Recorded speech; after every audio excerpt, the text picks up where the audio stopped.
Good morning, everybody. We are in our last day of class here of the semester. This recording is being made during a regular 15-week semester. But whether you're taking this in an accelerated format or a full, regular 15-week semester, you kind of sit in the same place when it comes to preparing for what comes ahead of you.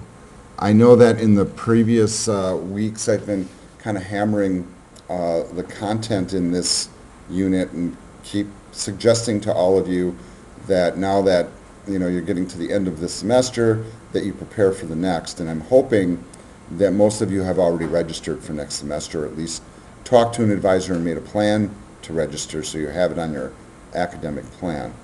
I did put an assignment in here in Unit 13, and you see this is marked optional, but for the most part, most of you are still registering for classes, and at some point you go into that self-service interface, right? And you guys know what I'm talking about, where you can drag and drop your courses into which semester you're going to take them, and then that helps you to register.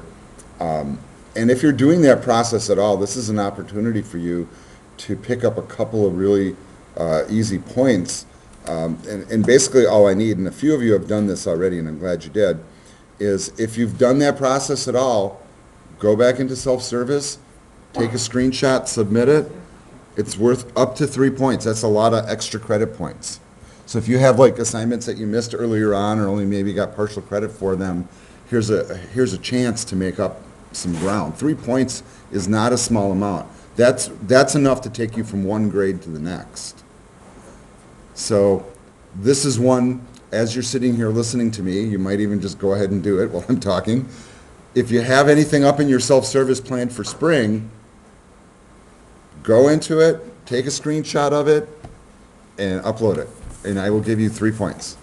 I just want to see that you're planning for the future. If you're not, if you don't have plans to take classes in the spring, there's nothing wrong with that either. I understand people have lives, or sometimes the courses that you want aren't offered, it doesn't work with your schedule. But you still have an opportunity, if you wanted, to explain why. And I would entertain that for extra credit as well. I might not give you as much, but I would certainly take a look at it. There are some instructions here. These are just copy-paste right from the Gateway website, and all the links are functional. It takes you to the same place that you would if you were on the Gateway website. And there's also a document here attached that shows you how to do that planning if you've never done it before. One little interesting tidbit is I know there's a psychology that happens too, because I think I've fallen victim to it myself a couple of times when I was in school, that sometimes you're not really eager to register for the next semester until you finish the one that you're already in, right? Because it's I'm not sure I'm going to pass, right? I get it, and it's I'm not going to sign up for that next class if I'm not passing this one, because then the bills are going to start coming. And I get it, but you know what? You always run the risk when you do that of the stuff that you want or need to take filling up, especially at the times you want to take it. So I always tell people, the moment registration becomes available and you're going to keep going, you may as well register for the class and get your name on that list so that you don't miss out on the spot. Now, for those of you that might look at a class and you see that it's listed as closed, a section is closed and you can't register for it, you can, in the past you would not even be able to even attempt it, but now they have what they call a wait list system. So you can actually, if you see a section you want to take and it's full, sign up for it anyhow, email the instructor and say, hey, I'm on the wait list, if any seats open up, whatever. And what'll happen is sometimes people change their mind. So they'll say, well, I registered for spring and now my work has me scheduled for, for hours during that night or whatever, and I can't do it, so they just withdraw. Or we also get this effect where sometimes the classes are scheduled in rooms like 302 or 310 here on campus, where we actually have 20 seats instead of 18. And when I see that as the department chair, sometimes I will raise the cap with the dean's permission to allow a couple more people to sit in the room. We've even had these rooms where we pull in extra tables just to accommodate people. And some schools won't do that, but we want to make sure that people get their classes, so we try to do whatever we can. The other thing that you can also keep in mind is if you're signing up for any class that's listed as blended or stacked, and it's online or face-to-face, sometimes the blended sections will be attached to an online section where the empty seats in the room are occupied by onliners, and in that situation, our dean often will say, okay, we'll add a seat to it. There's room in the classroom, so it's fine, right? And that's not really the case with this class because we're not a blended class, so these open seats are actually open seats. But if we were, it typically happens with evening sections. The evening sections tend to be linked up to online sections, and it does offer a bit of flexibility that you might not otherwise have. It always kind of floors me a little bit. I have a couple students, and this semester is no exception, where they have this perception that, I signed up for this class, it is blended, so that means it's half online. That doesn't mean you never show up, right? You still have to show up. It's a face-to-face class. You're supposed to show up. And you just have a little bit more flexibility than a traditional face-to-face student. Now, I don't grade on attendance, but I do grade on participation, and it's hard to participate if you're not there. I mean, it's just kind of a no-brainer. All right, that's Unit 13, and like I said, that's optional, but I figure it's an activity you guys are doing anyhow, and it's easy enough to log into your web advisor, self-service area, take a screenshot of what you're taking for spring, boom, you're done, you got 3 points. I mean, it's a piece of cake, do it. If you haven't done it, I'm trying to encourage you guys here to take all the easy stuff you can pick up. All right, let's move over to Unit 14. And this one talks about, I think, something that is kind of unique in IT. The difference between a web developer and a designer and a developer? Nope. This is what separates, I think, web people from the other IT disciplines. And what it is web tends to be a little bit more front-end focused than some of the other disciplines. So for example, if I was a networking specialist, it is really kind of difficult to show people what I've done. You know what, like the result of a good network person is? Internet that works? Yeah, internet that works, basically. Your stuff all works. You're the only one at the company where you can say, okay, this is what I do. Right, but you can't take that work that you've done and put it in like a document or a web page and show people. Software developers they get a little bit of a chance because if they create software applications, complete software applications, they can package those up and show them to somebody and give them a piece of the software. However, a lot of times software developers only work on a portion of the puzzle. So they'll work on a big application and they only write a few of the routines, and not that they're not important, but it's not something that you can necessarily demonstrate.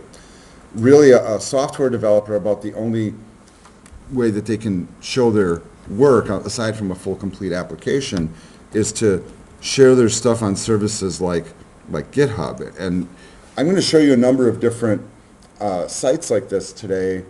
And GitHub, in terms of code repositories, is probably one of the most important ones. It was an open source community for a long time. It did get bought out by Microsoft, just so you guys know. So a lot of people see this as kind of a really telling sign as to where Microsoft's moving in the future. Yeah, and I tend to agree. Cordy, you have a comment? I also read that they're going to want more with Google per se too. With Google for what? When they're more, for their documents, like PowerPoint slides and stuff. Well, I'm not sure. I don't think Microsoft's doing that. What I'm referring to is the fact that Microsoft is buying up this community that is historically has been where open source developers share their code with each other and collaborate. And the other thing that's interesting about GitHub is it is a place where you can store your work. So like if you write web pages or programming code, this is a place where you can save your files in the cloud for yourself and for others to see and collaborate on. You can actually privatize GitHub. So like, for example, GitHub is often run by, or used by companies and professionals, and they pay a service fee, and they put all their code repositories up here, but the world doesn't get to see them. But the converse is that a lot of coders put their stuff here with the intent of other people seeing them. In fact, with the intent of having people collaborate on the work. And this is kind of how the open source world has really propelled itself in the last few decades.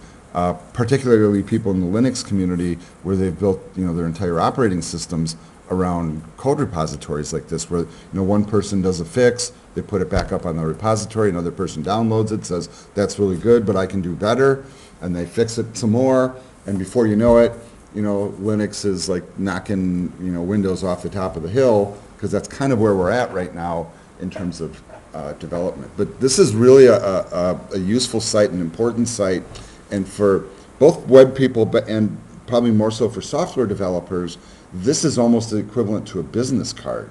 So like if you are a coder, and you guys are becoming coders, folks, it becomes really wise to have a GitHub account and use it as an aspect of your portfolio, an aspect of a demonstration of the work that you've done.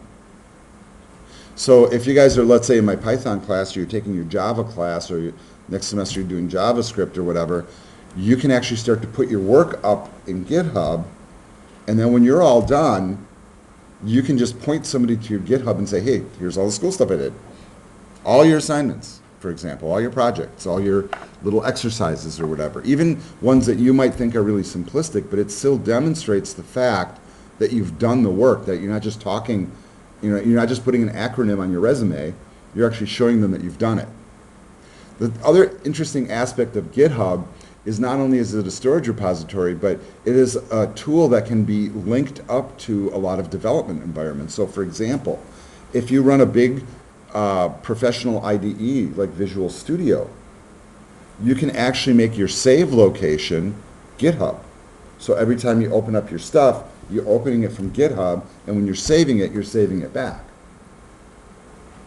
So you're not worried about like putting it on your Google Drive or your flash drive, which can disappear.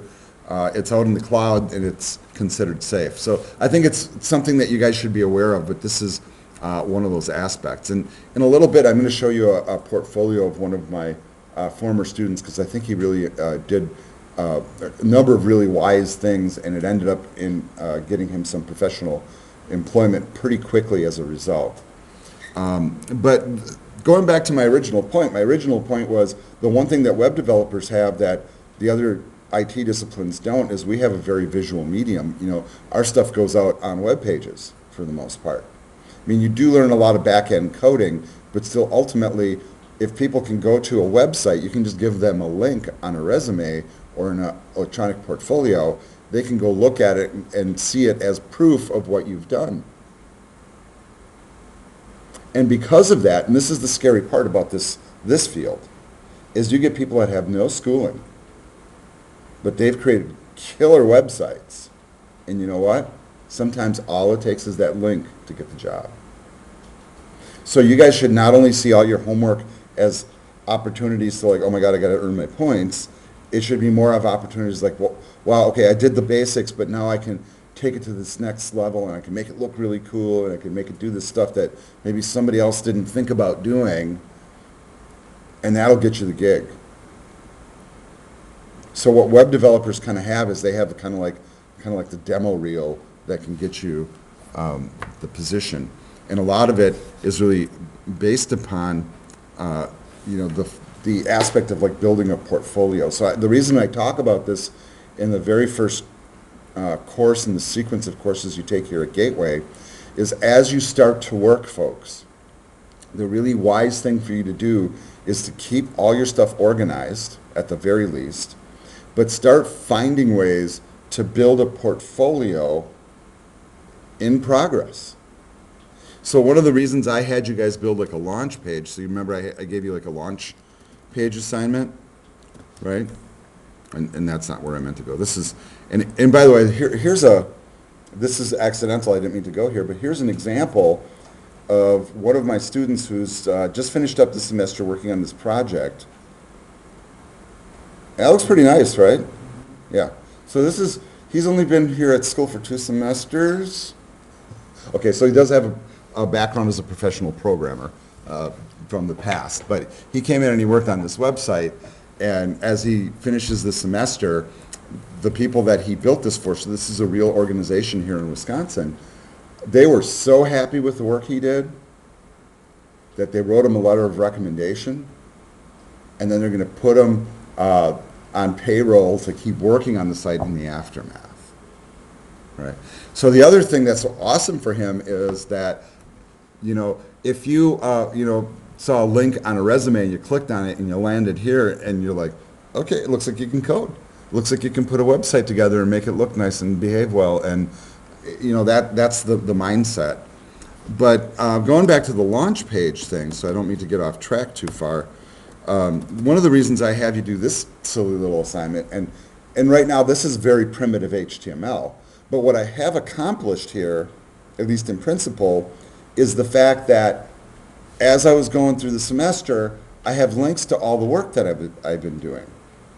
And if you take other classes in the web program where you're creating web pages, like your PHP class or your JavaScript class, you should add those to this page as well. And then you can start to make the page look fancy and nice and make separate pages for each, or maybe cool expander menus, or I don't know, whatever you think is cool.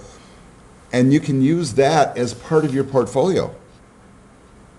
So if you keep adding to this as you go, for as primitive as it is, you can give a person this link and say, hey, look, this is the stuff we did in school. Here's an example of my work.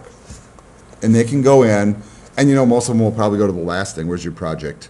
And they'll click on your project or something, and they'll take a look at it, look at your code, see how it is, whatever, and maybe they're not impressed, but maybe they are.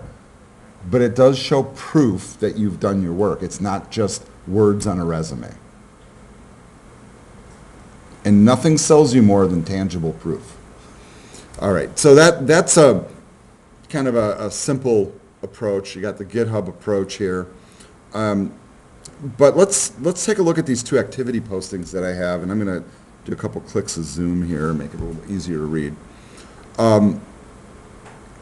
This becomes kind of a challenge, especially when you're new to the field. And I think back to myself when I landed this job, for example. I was floored, because I went to the interview, and I had my resume, and of course they got the resume in advance, and they obviously read it and invited me in for the interview. But I was told by my predecessor in this role as department chair that I was the only resume that they received that had actual links to websites that I worked on.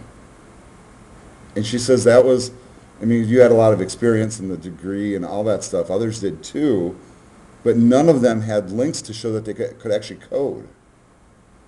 So that for me helped me stand out. And and if you think of some of the other instructors that you have here in the web program, I was on the interview committee for all of them. And for example, when Christian came in, we were blown away with his work. He just did amazing professional work. Christopher too. Wendy as well. And that really makes a difference, folks. So the links that I have here in this first posting are really designed to help guide you towards thinking about an ongoing portfolio is really the way you should look at it as you do your work, whether it's your personal exploration or professional development, like going to school or taking paid courses somewhere, or even online courses, or even free online courses. Like if you guys go to like Udemy or Free Code Camp or one of those kind of places, or W3 schools, and you go through their tutorials and you take their tests and you go through them, hey, why not, right? Show that work. Show that you've learned it and done it. And then people really latch onto that. They want tangible proof. This first little link that they have here, this is actually a PDF. And I believe this was an edition that Wendy put in here, and I thought it was a really nice edition. I read through it. It is 24 pages long, but it's actually a pretty quick read. Yeah, so they put stuff in here like this, like, why do I even need a portfolio? Well, because we work in a visual medium, and people want proof. I mean, I think I've kind of said that, but you can take it from this author, maybe a different way. But they kind of bulletize here the things that you'll pick up from this document. And I want to look at a couple of the sections here towards the top because I think they're pretty important. It says, 4 things every portfolio needs. Okay, how about who you are? Okay, that's helpful, right? For as silly as that sounds, what do you do? You know, are you just a front-end designer? Or do you just do the HTML and CSS? Maybe a little JavaScript? Or are you a back-end person? Are you doing the PHP and the C# and the database work? Are you doing all of it? You know, specify. And then show the stuff you've done. I mean, and that's usually the one that drives it home and makes it a home run out of the park. And then a clear call to action. And here's a word that maybe you haven't heard that phrase before, but in terms of when you interact with the screen, a call to action is the thing that draws you to do a certain page or do a certain action on the page that you're looking at. So if I use an example for you, if I like just bring up Facebook, and I do this because their call to action is pretty darn clear. And you know what? There's actually a few calls to action on this, right? The big one is you're either signing in or you're signing up. It's one or the other. And then what they do is the sign up button is big and green. It's pretty clear that that's what you press to sign up, right? I mean, it's a clear call to action. You're not like hunting for it, or it's not a little tiny link that you can barely see.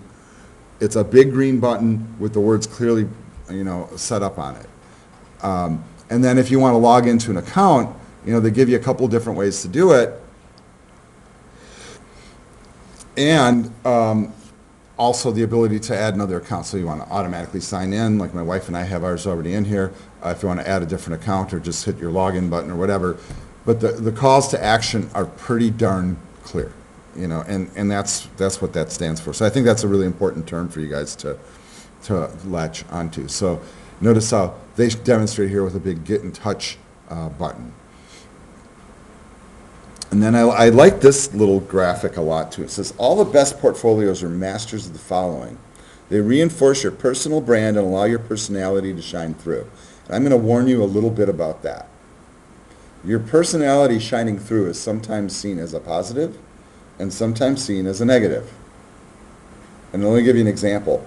I sat on an interview committee here on campus for one of our faculty members with some other people in my department, most notably my dean, and we had a resume that had a picture on it.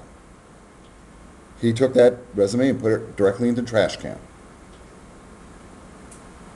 Now, that floored me a little bit, okay? Because, you know, I'm like, well, why would you do that? It's like, well, that indicates vanity and blah, blah, blah, blah, blah, blah, blah, you know, like he thought it was just in very poor taste. He's very old school. However, there are creative fields, and see, this is where web crosses the boundaries. In creative fields, that's kind of considered normal. Like you use a lot of color on your resume, maybe your picture, maybe even graphics and stuff. And then in dry corporate worlds, they see like, oh my God, they use something other than Times Roman or Arial. Fire this person. I kid you not, they really like it very business-like. So you got to be really cautious about what you put on there. So that personal brand thing and personality thing, it's all relative to who you're talking to. The content is focused and displays the kind of work you want to pursue.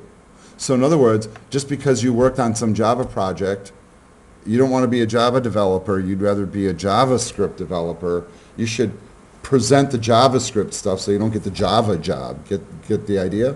Because they're two different technologies. So, you know, put the stuff in there that you want to do. If you don't care what you're doing, you just want the paycheck, well, put everything in. You know, that's on you too. But then sometimes you get the effect of like, you know, jack of all trades, master of none. You get that effect too. So, all right, they're easy to navigate and position your work in the spotlight. If somebody's like hunting to find stuff on your resume, you got too much fine print. You know, I'm going to tell you what, from experience, people don't really read the minutia typically, unless they have some reason to. So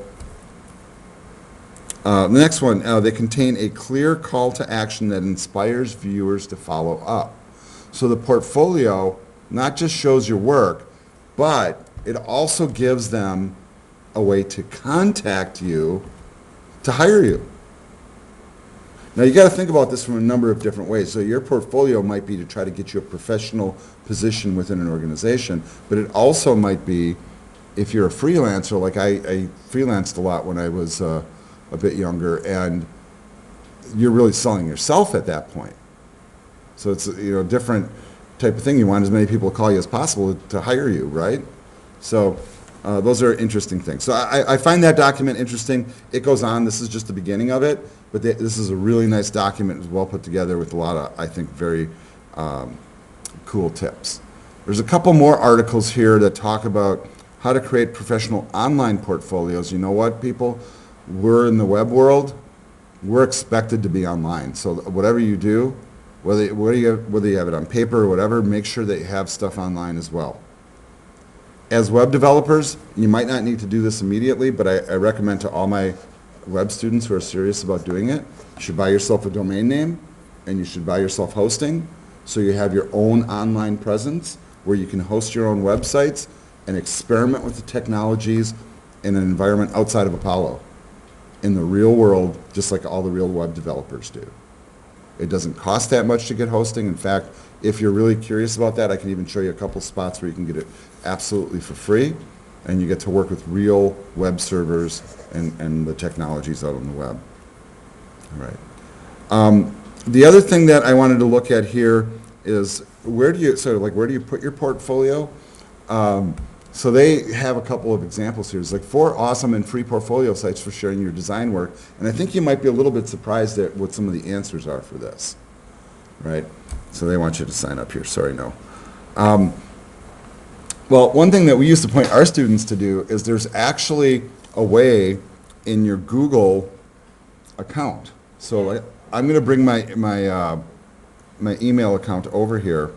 And whenever you're in your email account, or any of your Google apps, you get this little waffle icon, they call it, the one that, with the 9 dots, and that's where you pull up all the other apps. And if you scroll through this list, and I don't know how extensive you guys have done this, because Google has like so many different apps, it's crazy. There's a spot inside here, and I don't even know if it's on my main screen, but they have this thing called Google Sites, where you can build websites that are kind of pre-configured, or you can go to a blogging engine like WordPress or Blogger or something like that, and you can use those as tools.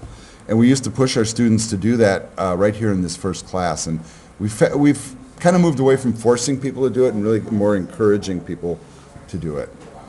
But if you look at some of the sites that they suggest here, I think it's really kind of interesting because maybe you've heard of them and maybe you haven't. If you subscribe to the Adobe Cloud, Adobe has this service called Behance attached to their Creative Suite. And anybody that buys into it will get access to this. And this is an online portfolio site that's provided for all the Adobe subscribers. And it tends to be populated more by graphic artists, so people that do like logo work and images and photography, but there's also a lot of web designers on there too. And if anything, I would suggest going there sometime and just poking around and looking at the stuff that people do. It is amazing the creativity that's out there, I think. Another one is called Dribbble. Very similar, once again, pretty graphically focused, and a couple of others here that you can explore.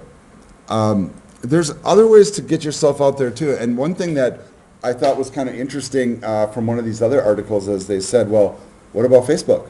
What about Pinterest or Twitter or Instagram or whatever? You know what, you can totally promote yourself professionally there.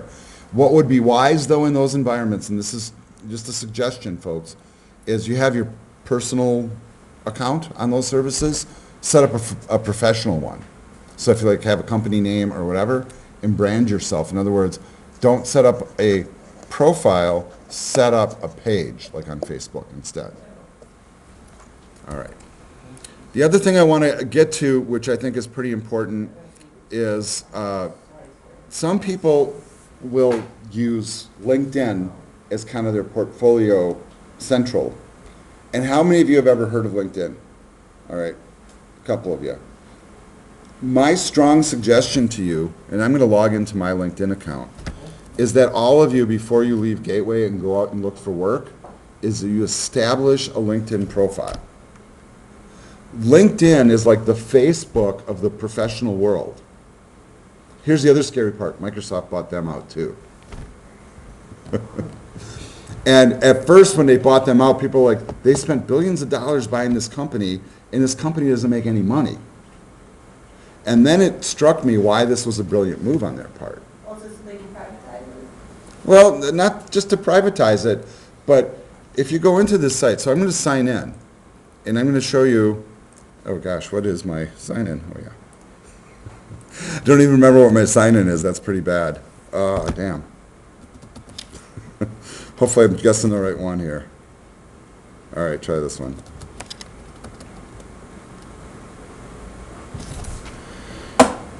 Oh, gosh. I thought I had it saved. Okay, finally remembered my username and password. I was using the wrong email to get in there. But I'm actually landing on LinkedIn Learning, and that's not where I want to be. I just want to be on LinkedIn. And LinkedIn is actually the core site, and LinkedIn Learning is what lynda.com used to be. And now you can see they want me to sign in again. Okay, so I'm signing in. I'm going to skip this step right now. But when you get in here, this is kind of like a Facebook for people that work in professional fields. Okay, it looks like I have a bunch of invitations working. Well, here's one of my coworkers, so I will definitely accept that one because I work with them. And now I'm connected to them. But if I just go to my regular LinkedIn here, you know, you have all this information. I have a profile, and if you go to my profile, you can read about who I am, what I do, where I went to school, what my work history is. And then on top of it all, you can have people connect to you and also put in information about things. So I'm just going to give you an example, and I don't usually like to show this on screen, especially since I'm recording it, but so this is me, that's my title, where I work, this is where I went to school, I have a bunch of connections you can see, and I've never uploaded my resume, that's why they're saying my profile strength is intermediate. I refuse to put my resume details out there. Some people put it all out there, and it gives you information and what you've done and your work history, et cetera, et cetera, et cetera. And then you even get like endorsements. So some people have endorsed me for some of these things, which I think is interesting. I even have, you know, recommendations that people write about you. And I'll tell you what, like I see like this one here. That was, you know, this lady here was one of the first, you know, probably amongst the first like dozen people I created a website for professionally. They actually paid me money to do it. And it was I didn't get paid a lot for it. It was a nonprofit organization. But in the aftermath, she wrote me this like glowing review, and she put it into LinkedIn, and it's like, it reads really well, you know. And I think that's kind of interesting. But you can make connections to people. And you guys remember when I brought that student Jason in? And remember how he said he got that job? He just changed a couple words in his LinkedIn profile. So he called himself a JavaScript React developer, and then people were just contacting him. It wasn't like he was even looking for work, but that's how LinkedIn is used. So some people have free accounts like me, and some people have paid accounts. And then the paid accounts, they have the ability to data mine for certain skills. So people put their work histories out there, their skills, their capabilities, their degrees, their job titles, you know, their links, whatever. And then other people who look for, you know, people who fill positions will scour LinkedIn and look for you. And it sort of kind of in the professional world, LinkedIn, it's like if you're not on LinkedIn, you're not really a professional. It's kind of like the vibe that you get. So before you guys go out into the field, get on here and start connecting up with your instructors, your friends, your coworkers, heck, anybody you know. And I have like a pretty wide network. And I'll be real frank, I really don't like mess with this too much. But every once in a while, I think it's good. I think if I went out for work, I'd probably, you know, looking for work, I'd probably go in here and clean it up and update it and do some stuff to try to make myself look better. But LinkedIn is a place where you guys should definitely focus some attention. All right. So my strong suggestion for you guys, as people who are aspiring in this field and want to be professionals, at least I hope that's your aspiration, is that you do create a LinkedIn account. Even if you're a freelancer, create a LinkedIn account, share the information you want to share. You don't have to share more than you want to. I know sometimes I feel like I've shared too much, but you know what? A lot of it is public record and people can figure it out anyhow. But I would strongly suggest you create a LinkedIn account and then start making connections with people. If any of you create an account and you ask to be connected to me, I'll gladly say yes. You know, former students, absolutely, why not? The other thing that you want to start to look at is, you know, you guys are going to get to the point where you're going to start looking for work. For some of you, it might be as soon as the end of next semester, right? If you guys are working on a tech diploma and you're full-time and you've completed all 10 of the courses or whatever, that might be as soon as April. You're going to wait till like, you know, April to put a profile out there? No, you should start doing it now. But there's also other places to look for work. So we have two links there. One is the Wisconsin Tech Connect, and that's the one where you sign into Blackboard. And I don't know if you guys, and it'll be like right on the main page of Blackboard. And see, I kind of arrange my page differently. And I don't know if you guys know this, but you can pick these up and move them around. Right, so I don't like to look at all the notices typically because I don't care, frankly. But they do have important notices here. There's your lynda.com, LinkedIn Learning, whatever. And somewhere here, they have Wisconsin Tech Connect. And this is a special repository created by the technical college system in collaboration with employers in Wisconsin to post internships and jobs specifically targeted towards people in the technical college community. There's a lot of opportunities here, and a lot of people get jobs from looking through this particular thing. But you do notice that it's Tech Connect, so it has a little bit more of a focus towards skilled positions. And that's what you guys are learning how to do. You're learning a skill, right? You're learning how to code, and that's a skill. And so you're not probably going to find like the part-time cashier at, whatever job here, but you will find like a welder or, a carpenter or a nurse or a IT person, those kind of specific crafts. And that's a really good resource, I think, for looking for work. The other one that we have in our course shell here is, if you go back to the portfolio page, is the fact that Gateway's got an employment services department. And they will do some marvelous things. Like, for example, they will help you look over your resume and cover letter before you send it out to somebody. They'll set up mock interviews for you so you can practice interviewing and give you feedback on how you did. When you get into the later parts of this program, like particularly if you take our elective internship class, or if you take our project class as you finish up your degree, one of the things I like to do is to do a little bit of resume review and coaching for people on how to prepare. And I'll tell you what, sometimes just a well-worded resume can make the difference in getting a position. So don't neglect the fact that these services are here.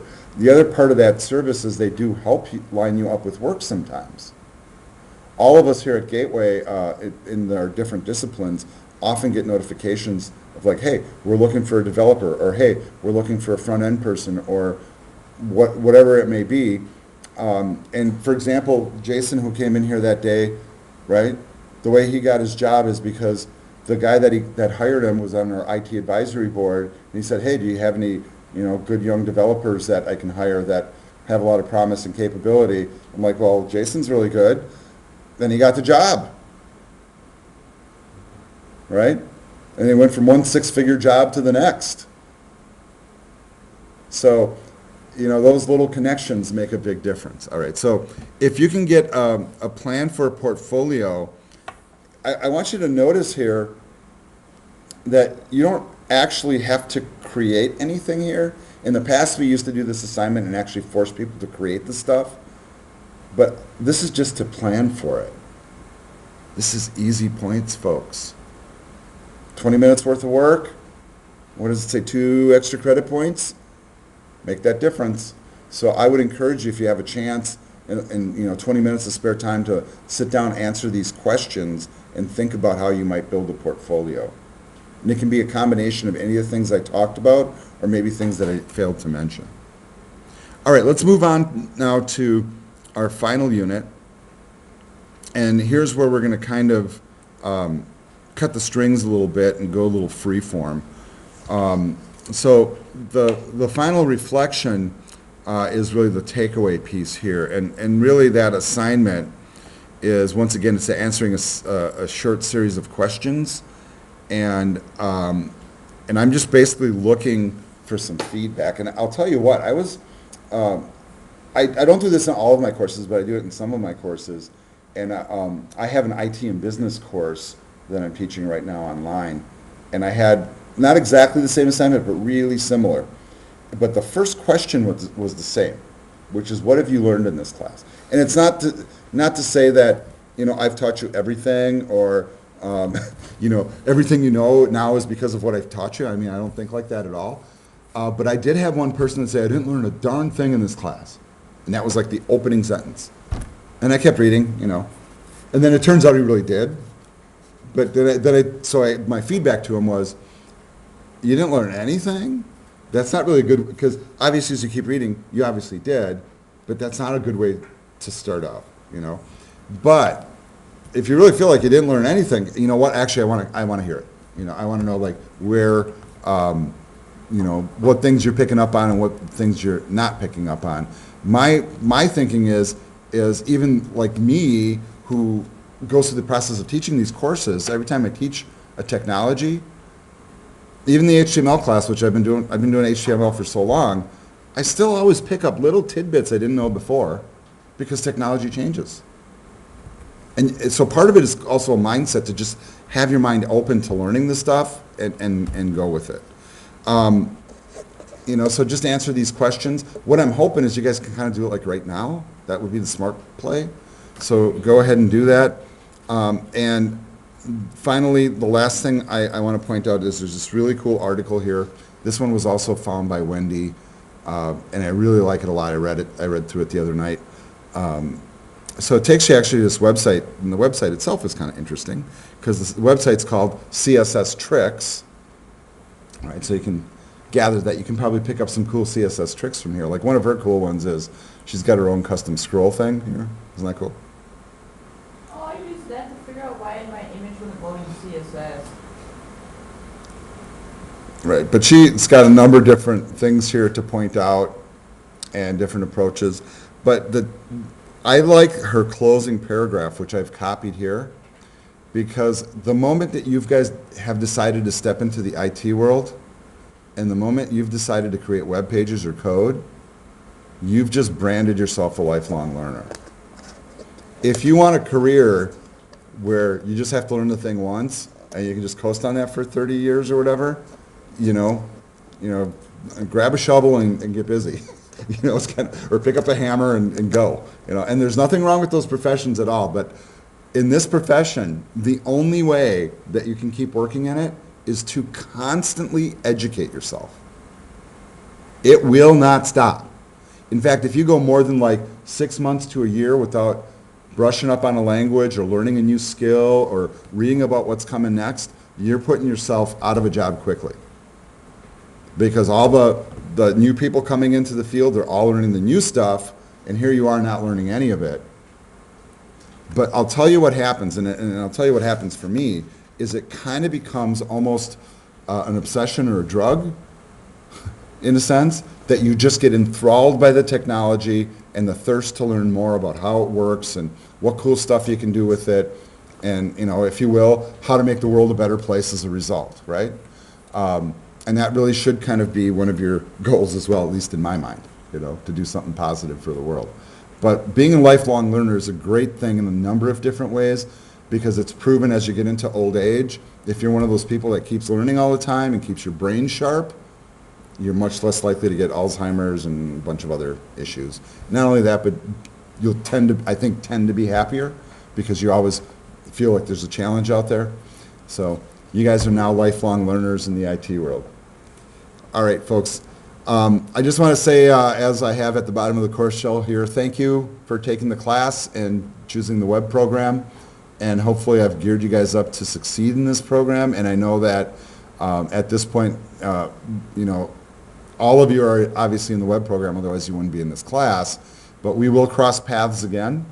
You will have classes with our other instructors as well, and some of us you'll see, you know, more than others. It just kind of depends on, you know, time of day you take classes or what classes you take. My tendency is to teach the courses more on the tail end of the program than the beginning end of the program. So me teaching the orientation, this is the first time in a few years, and the Web 1 is the same way. But when you get to, like, you know, Java 2 or ASP.NET or, I don't know, Advanced PHP or the project class, those are the ones I typically teach. So as you're finishing up your program, you'll certainly cross paths with me. But otherwise, you're going to see a whole lot of Christian, a whole lot of Christopher, and a whole lot of Wendy. We're the primary instructors in the program, at least right now. And good luck with it. All right?